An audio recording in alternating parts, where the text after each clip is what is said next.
Here we are in the mathematics level test 1 of the 2023-2024 practice tests. So number 1, the amount of simple interest. Let's look and see what that is. Simple interest is when you're taking the principal times the interest rate. That is simply the interest in 1 year. And then if you take that interest that happens in 1 year, you're not compounding, you're not bringing in, and you simply times it by the amount of time, number of years that happens, that will give you the interest. That's simple. That is not compounding, which is what some of these other guys are when you're adding 1 in there, which will compound it back in. So this is simple interest right there. Number 2. 10 swimmers are competing in the 200-meter freestyle, and how many different sequences, and sequences is the key here. The first principle of counting very high numbers of things is called the multiplication principle. So if you have 10 different ways right here, so first place, you could have 10 people get the first place thing. 9 people get the second place. 8 people get the third, 7 different people because you have been using 1 in each one of this, 6 all the way down, 5, 4, 3, 2, 1. So the fact that we times these together is the fundamental way of counting. It's called the multiplication principle. And if you have so many different options for each slot, you times them together to get the full number of possibilities, and in this case, sequences. And so we take 10 times 9 times 8 times 7 times 6, and when we punch that in on a calculator, it will come out to 362,8800. So there we have the answer. But there is something we should bring to light here. So the answer is going to be D. But you should note that because this happens so often that you'll start at a number and go all the way down, that is called 10 factorial. And it is the same thing. The exclamation points means you start at the number and go all the way down to 1.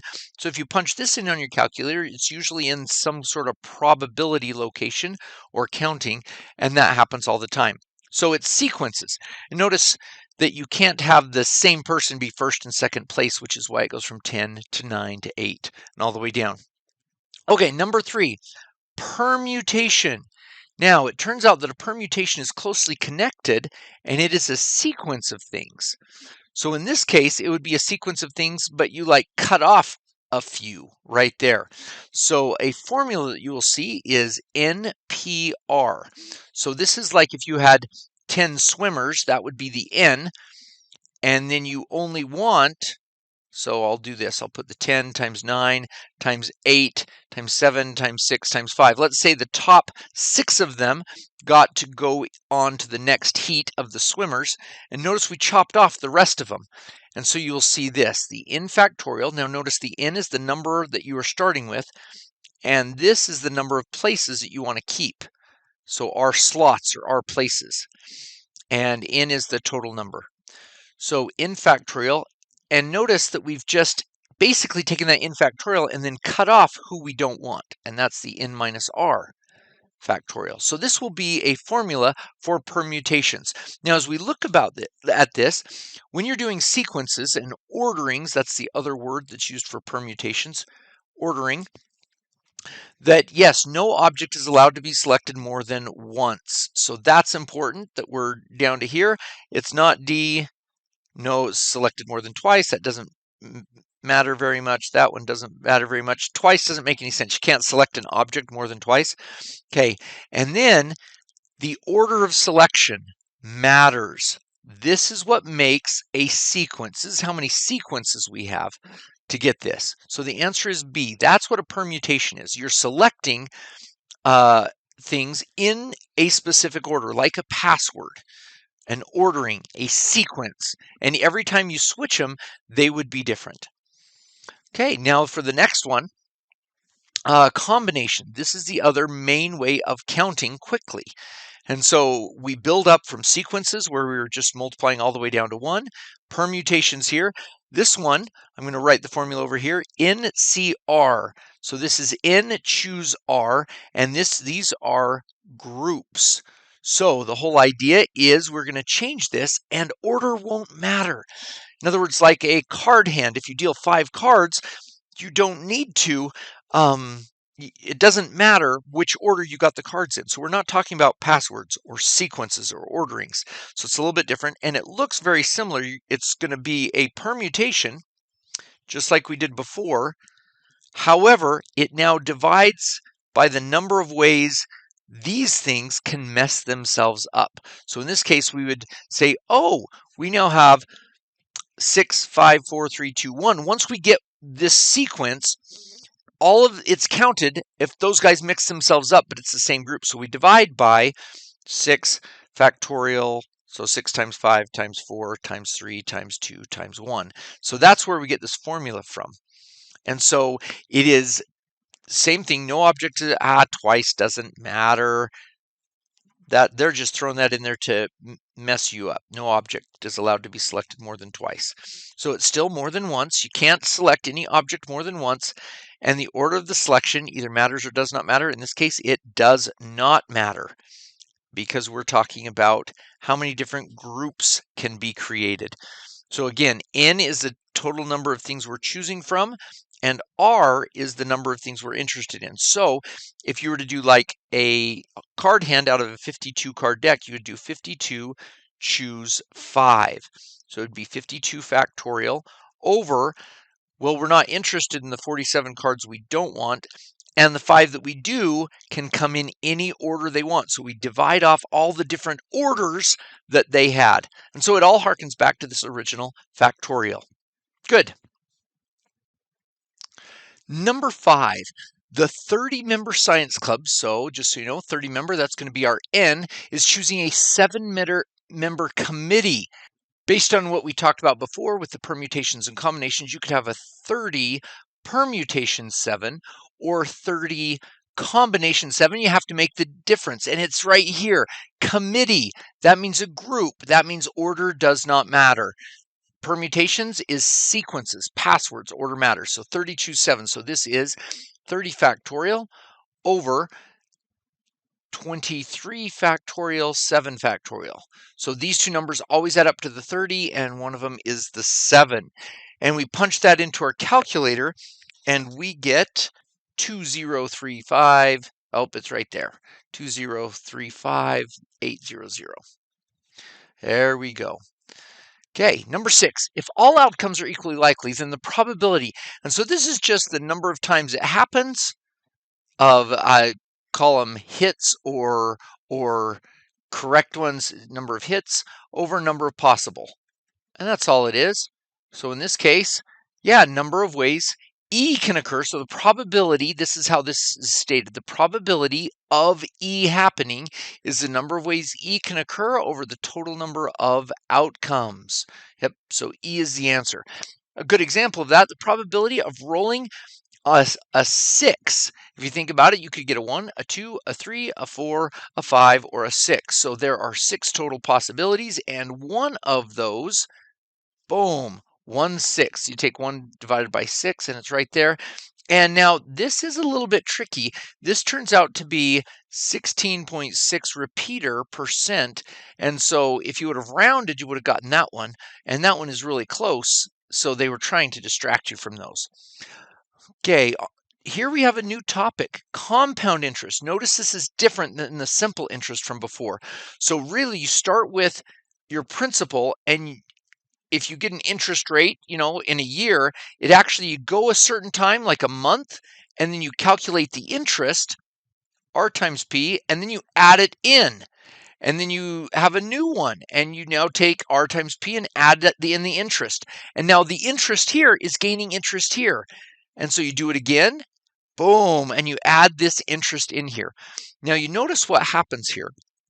Every time you take P plus RP by the distributive property, that's the same as taking the original P and timesing it by 1 plus R. So really, P, this is P times 1 plus R, is the new principal right here.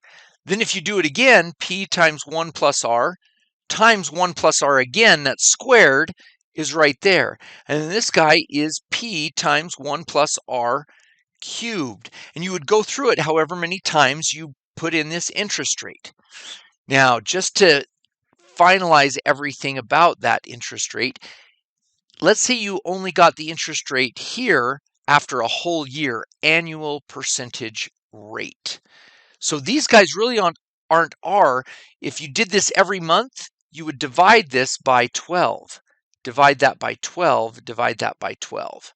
And so here's how many months you would be compounding the interest. And this it's 365. If it's a day, it's 4. If you compound it every quarter, it depends on when you calculate the interest and throw it back into the original principal.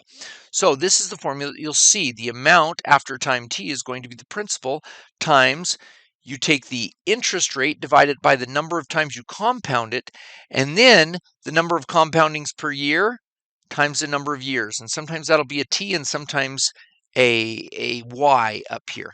So if this is 12 and it were for 5 years, that would be a 60, and you would take that percentage rate and divide by 12 each time. Anyway, so it's good. This is compound interest. It is interest earned by let me see, the account accumulates a constant amount of interest? No. This interest, unlike simple interest, this goes in and then next time you're going to earn more interest, then more interest. So it's not constant. The account accumulates a variable? Well, yes, variable, but not just any variable. It has to be a specific one. So we're not going to go around there. Interest earned by an account is multiplied with the balance prior to interest earned in the next period. You don't take the interest and multiply it by that guy. So that guy's out. Multiplied is a bad word there. Interest earned by an account is added to the balance before interest earned over the next. Yes, that's the one. That's what this means by compounding. You throw it in there, then you add it, and then you gain interest over the next period, and you throw it in there. Good. And it could be daily, it could be monthly, or it could be quarterly, or even yearly. And so when you're using the formula, daily, N would be 365. Monthly would be 12, quarterly would be 4, yearly N would be 1.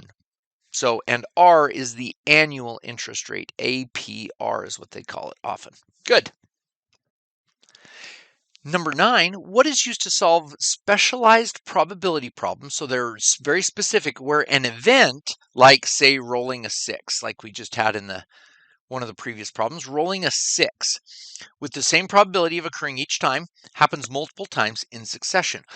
So in this case, if we had let's say we are going to roll a die 10 times, and we, out of those 10 times, have so 10 times, so that's the N, and we want to count the number of ways we could get, say, 7 sixes, 7 successes. In this case, successes is rolling a 6. So 1, 2, 3, 4, 5, 6, 7, 8, 9, 10. So that would be like having a 6, 6, 6, 6, 6. 1, 2, 3, 4, 5, 6, 7 sixes in a row, and then not a 6, not a 6, not a 6. So you'll notice that this is all a 1/6 chance, 1/6 chance, 1/6 chance, 1/6 chance. So that is 1/6 happening 7 times. And then these, if that's 1/6, these has a 5/6 chance of happening, and that happens 3 times. And we're not done. We're not done yet. The way you can mix these up in such a way, this is where you would get 10, choose 7 times that. And so all of that put together is 10, choose 7 ways, like what we've done. How many different ways out of 10 slots could you choose 7 of them to be successes? And so the official formula looks like this: N choose R times the probability of a success to the rth power, and then 1 minus the probability, which is this 5/6, this probability of not getting a success for the rest of them. And so since it's all bound in successes or not successes, and so it's a probability of happening or not happening in a series of events, that's where we get the idea of binomial. It has 2 different options for it, and so you get what's called a binomial distribution. That was a lot of background for that, but that's the formula that's going to be used. Number 10, what is the slope of any line that is parable? So we're going to be looking for slope. We're now going to geometry, and you should remember that you're going to use y equals mx plus b. So if we were to solve this for mx plus b, we jump that through and we get 3x plus 6 and then add 5 over to this other side. So we get y by itself and we get y equals 3x plus 11. So the slope of this line is 3. That's m. However, that is not, we're not done yet. Parallel means that you have the exact same slope. So we're going to take that exact same slope and say parallel, m equals 3. That's what gives us the answer D. Note that they could have written as an alternative form of this particular problem, perpendicular. There we go. And when they say perpendicular, it is the negative reciprocal. So instead, you'd say perpendicular slope of a negative 1/3. That's a negative reciprocal number, means that it comes in exactly 90 degrees. All right, the next one, number 11. What does this equal? Just stick it in your calculator and punch in each one of these and see which one works, and you will get this. They're actually doing the a squared plus b squared equals c squared formula. This is called the Pythagorean theorem and is associated with a right triangle. Any numbers that fit a, b, and c, such that this turns out to be like 17, 144, and 145, become a Pythagorean triple, a set of 3 numbers. So you have the a here, the b here, and the c here. Good. On the next one, what is the most accurate definition of the Pythagorean theorem? Well, we just got a squared plus b squared equals c squared, but look at this. What's blah, blah, the sum of squares and sums and what? So notice what this is. When you take a squared, if this is a, the area of this square is a times a. So the area is a squared.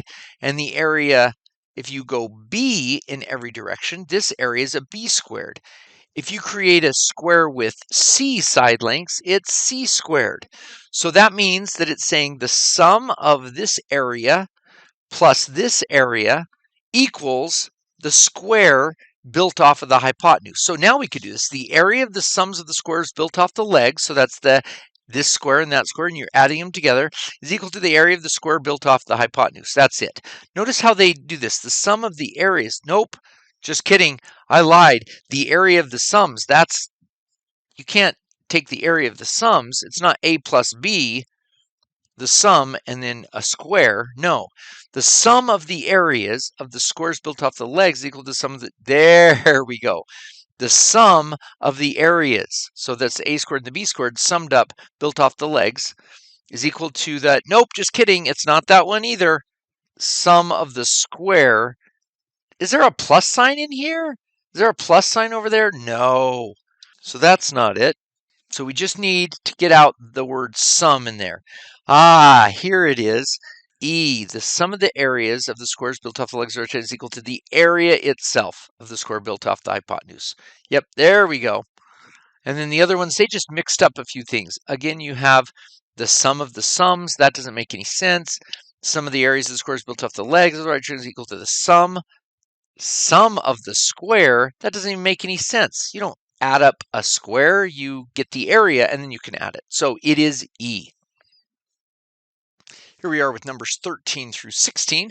Which of the following is a Pythagorean triple? So again, we're looking to see with an A, a B, and a C if they fit a squared plus b squared equals c squared. And you could just run these through the calculator and that's it. There is kind of a shortcut if you're interested. 0 at the end, squared, that means that one's going to end in a 0. 9 squared, 9 is 81, so it's going to end in a 1, and 1 squared. That's a possibility. Okay, 0 squared and 1 squared. That 0 plus 1 is 1. 8 squared is 64. This number is going to end in a 4, so that's not it. 12 squared, that's 144. 35 squared is 5. 4 and 5 is 9. 6 times 6 is a 6. That one's not going to work.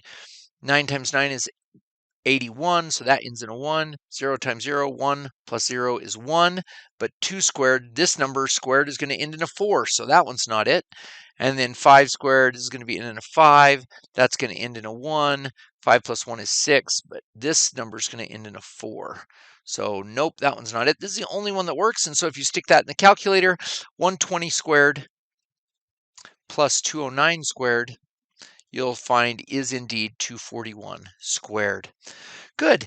14 is just a little bit of an extension here. It turns out that if you have a three-dimensional object here, let's see if I can draw one. So a box, that if you go from here all the way up to that corner right there with an A and a B and a C, it's a squared plus b squared plus c squared equals that distance squared right there. And really all they did was drew a triangle right here, and a squared plus b squared is this, and then you have this triangle right here that takes the result of the bottom one. Anyway, so it just ends up being that. And so you could do it again just with your calculator. 1 squared plus 2 squared plus 2 squared. Does that equal 4 squared? No. And so we could try these down through until we get the answer. And just by trial and error, man, it'll take a little while. But E is going to be our baby. And so you could do the shortcut here to see if you could eliminate some if you didn't have a calculator. But really just punch these in and see if they turn out to equal there. Right, number 15. We have a special triangle here, a 30, 60, 90. Notice that we actually can know the degrees and the side lengths of that. If we take a 60, 60 triangle and cut it exactly in half, we now have a 60 and a 30, a right triangle. So let's get rid of that. And if each side were 2, 2, and 2, that's now 2 and 1. So notice we know two of the exact sides with exactly 30 degrees and 60 degrees here. That's a 2, that's a 1. And if we do a squared plus b squared equals c squared, then x squared is 4 minus 1 is 3, so x has to be the square root of 3. So a 30, 60, 90 will be a multiple or proportional to this triangle right here.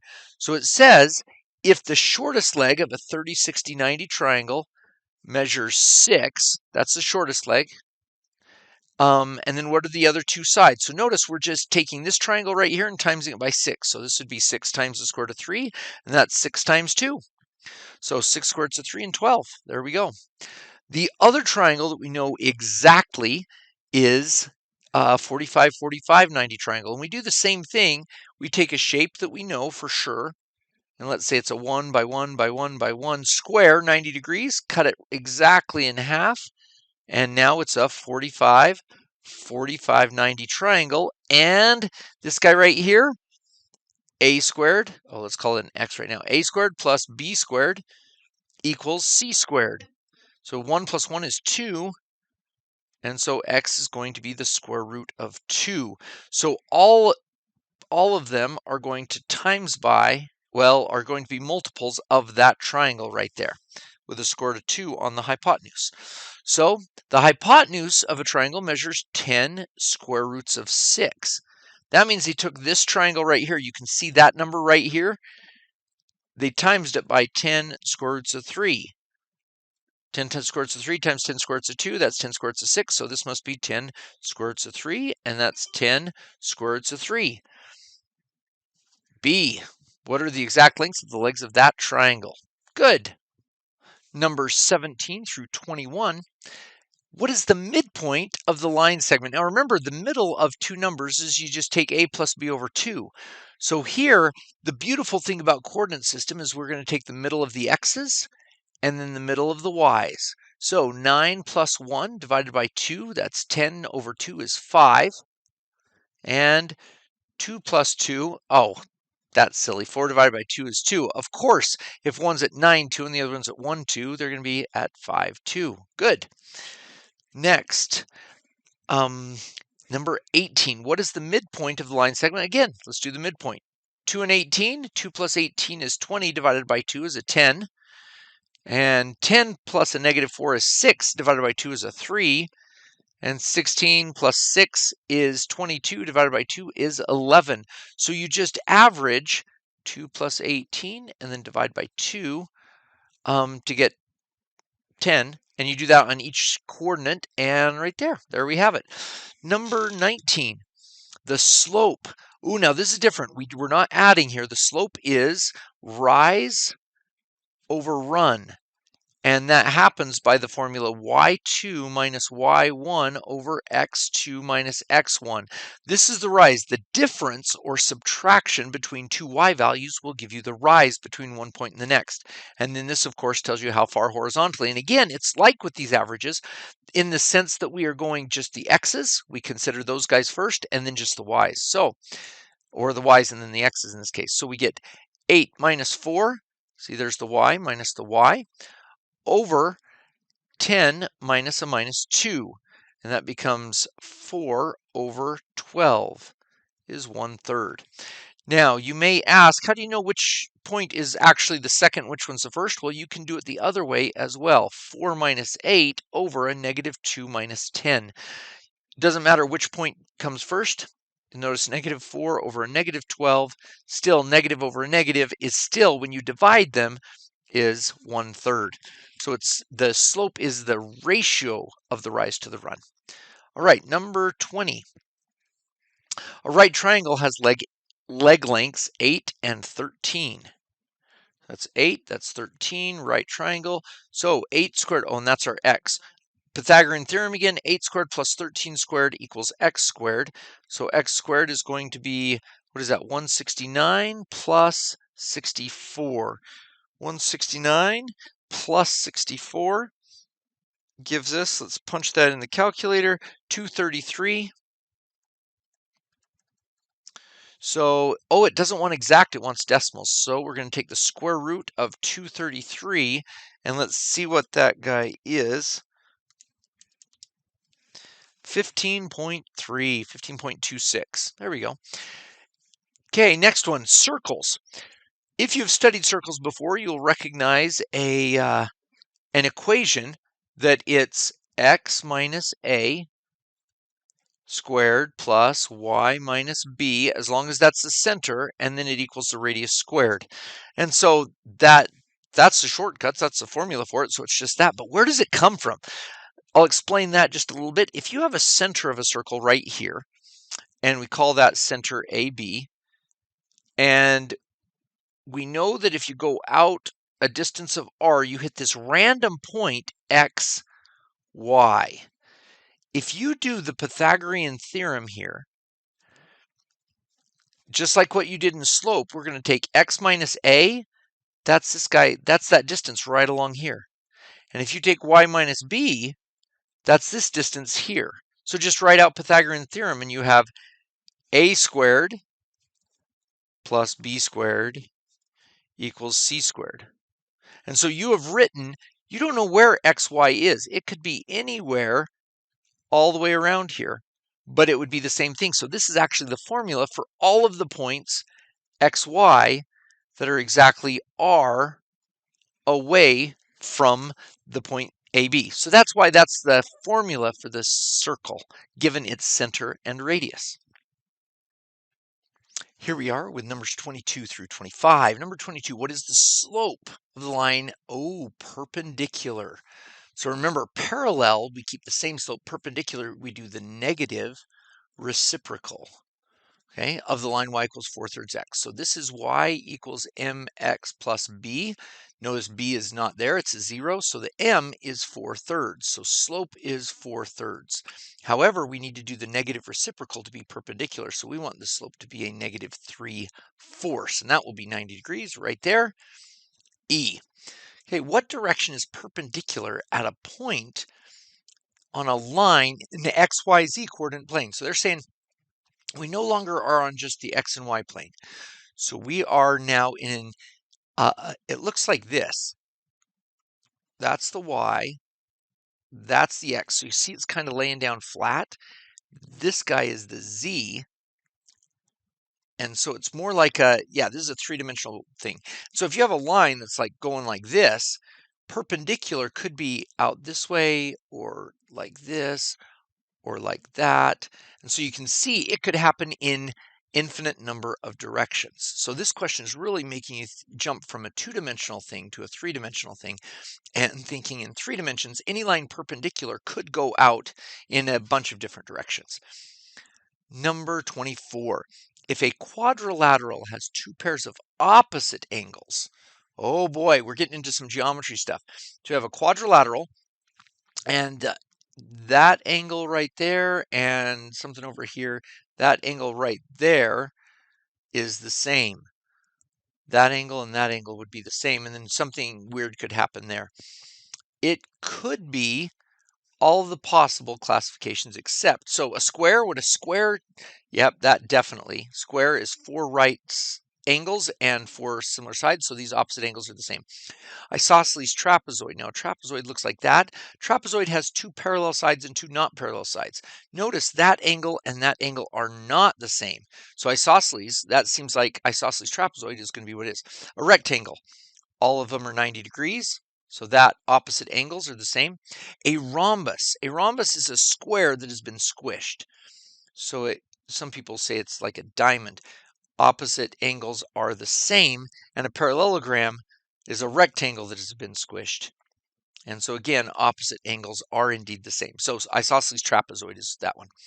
All right, quadrilaterals have interior angles that sum to blank, while pentagons have a total interior angle sum of. I'm going to show you this. This is kind of fun. We know what a triangle has when you take that guy plus that guy plus that guy, and it is 180. Now, it turns out that as soon as you add like a quadrilateral, and it doesn't even need to be a square, it can be 1, 2, 3, 4, like that. Notice if you try to add up all of these guys, I can do that. And I've got 180 here between that, and that, and 180 over here is a triangle. So we get, yep, indeed, 360. Now, if you have 5, 1, 2, 3, 4, 5, notice if I draw 2 lines like this, oh my goodness, look, I have 180, 180, 180. And so you get to make a triangle with every vertex except the 2 closest ones. So the number of sides minus 2 times 180, that is the sum of the interior angles. So in this case, yeah, quadrilaterals go to 360, and pentagons are going to have 180, 180, 180, which is 540. And yeah, that's it right there. Now, if it had hexagons, you're going to add another 180. So that's a 720. And then heptagons, 7 sides, you take 180 times 5, and that's 900. Okay, good. Numbers 26 through 29. The sum of the angles in a polygon, convex or concave. Hey, this is what we just did. Yeah, basically, when you have a polygon of however many sides you want there, you can basically draw triangles, to every other vertex, but and it creates these triangles in here. Each one of them has 180, 180, except to the 2 right there. So you take the number of vertices minus 2 and times it by 180 right there. So the sum of the angles, 180 times n minus 2. Now, this is interesting, the number of diagonals of a convex polygon. So let's do like 5. So there's a pentagon. And again, notice that we're doing this again. So you can draw on 5, you can draw 2 diagonals because you can't draw it to its own. You can't draw it here and you can't draw it there. Okay. And now if you go to a different vertex, you notice from that vertex, you can draw 2 of them. And then from another vertex, this one, you can draw 1, 2. And then from another vertex, 1, 2. And then the last one, 1, 2. So we drew 2 vertices, which is n minus 3. We had a 5-sided figure. Again, you can't draw it to that one, or that one if you're starting right here. So the number of vertices minus 3, and then that happens for every vertex. However, you notice every single diagonal got done twice. One from this guy up to that guy, and then one when we came from that guy back to that guy. So divided by 2. So this is diagonals. This is how many diagonals you get. So n times n minus 3 over 2, right there. Boom. Next one, 28. What characteristics make a polygon a regular polygon? So like this pentagon right here, penta would mean a 5-sided figure. Regular means it has every one of these angles is the same, and every one of those sides is the same. That's what regular means. Sides and angles the same. So let me see. The sides all have the same length. The angles all add up to 360. No, it adds up to more than that. Same length. Angles are the same measure. C, right there. They changed based on that and opposite. Nope. No way. Complementary means adding up to 90. Boy, that one was off. All right, number 29. What is the most accurate definition of a prism? So a prism is so it's a three-dimensional figure. I want to show you right here what happens. If you take a circle and a circle and you connect the sides like that, this is called a cylinder. It's also a circular, because it's a circle, prism. Now, if you take a prism that is a triangular prism, it would look like this. You have a triangle up here and a triangle up here, and then you connect the vertices like that. That's a triangular prism. And so if you had a rectangular prism, that means you would have a rectangle up here and a rectangle down here and connect the sides like that. It's just a box. Okay, so if we had, okay, let's try another one, a hexagonal prism. Let's see if I can draw one. Okay, a little rough, but I think you get the picture. There we go. And then once you connect all the sides there, you can see what kind of figure has been made. It's a hexagon on the bottom and on the top, and then it's just straight up from there. So that's what a prism is. So a prism is a solid that's three-dimensional with a convex polygon as top and bottom, and not squares. These are all rectangles. Rectangles for the other faces. A simple polygon on top and bottom, and rectangles for the other faces. Common polygon. I don't know, common polygon. Common polygon. I'm not sure I like that one. Simpler common polygon. I think the answer is going to be that it's, yeah, simple. I'm not sure that's a familiar word at all with polygon. I'm not sure what a simple polygon is, but it's a common polygon. Yeah, hexagon, heptagon, triangle, something like that, as top and bottom, and rectangles for the other faces. That's exactly what it is.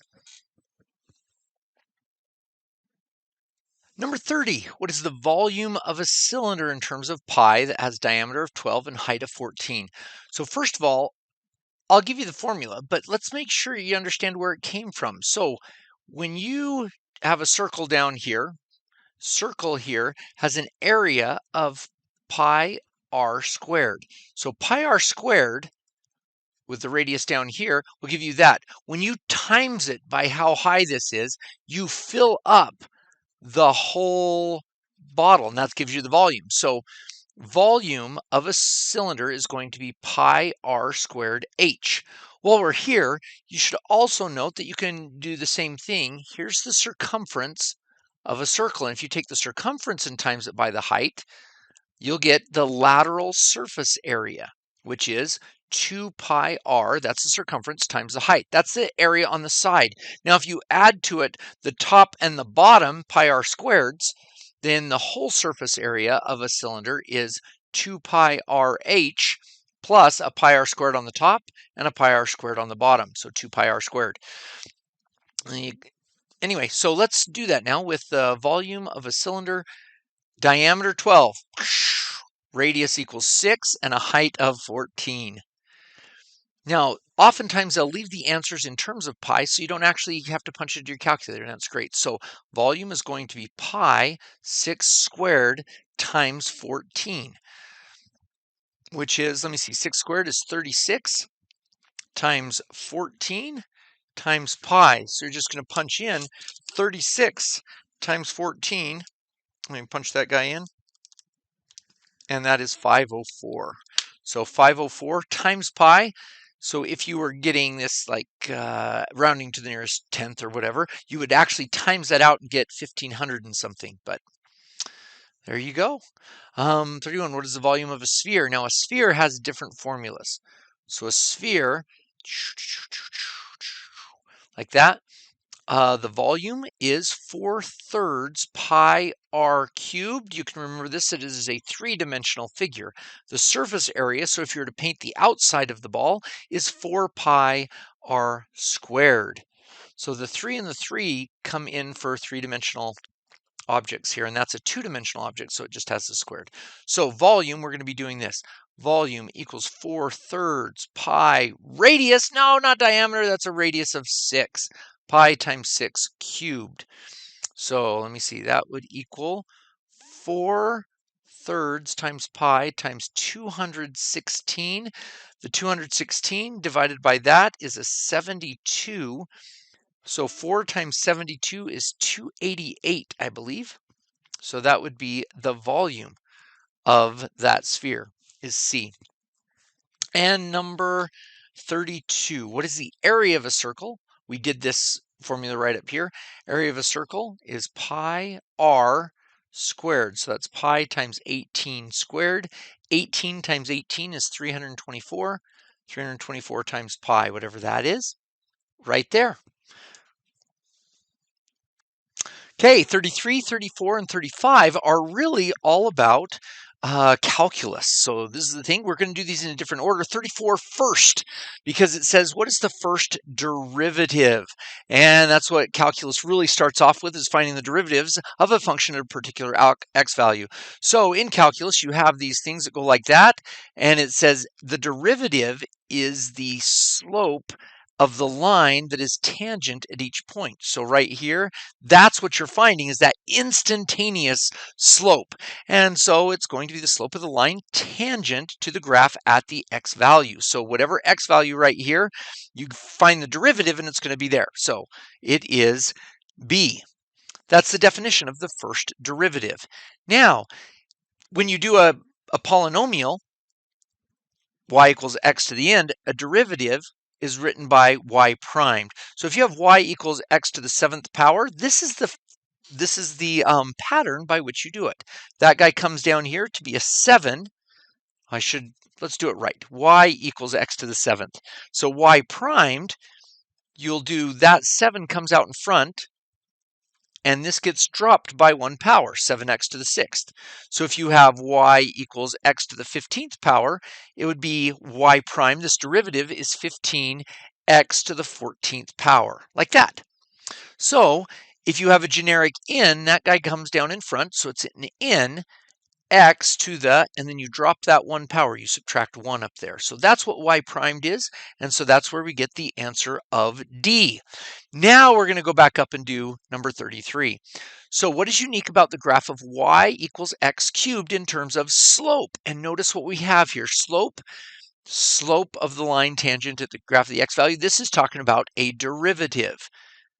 And so if you're new to calculus, these are the definitions. These are the things that connect. So you would use y equals x cubed and now do the derivative.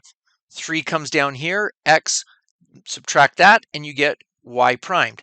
So the slope of the line is equal to 3 times the x value squared. So read through each one of these. Slope equal to 3 times the square root? Nope. 3 times the square root? Nope. Slope equal to 3 times the square of the x coordinate. Yes, that's the one. Square of the x coordinate. That's 3 times x squared. Okay, not the y coordinate. And 1/3, no. So the answer is C. Great.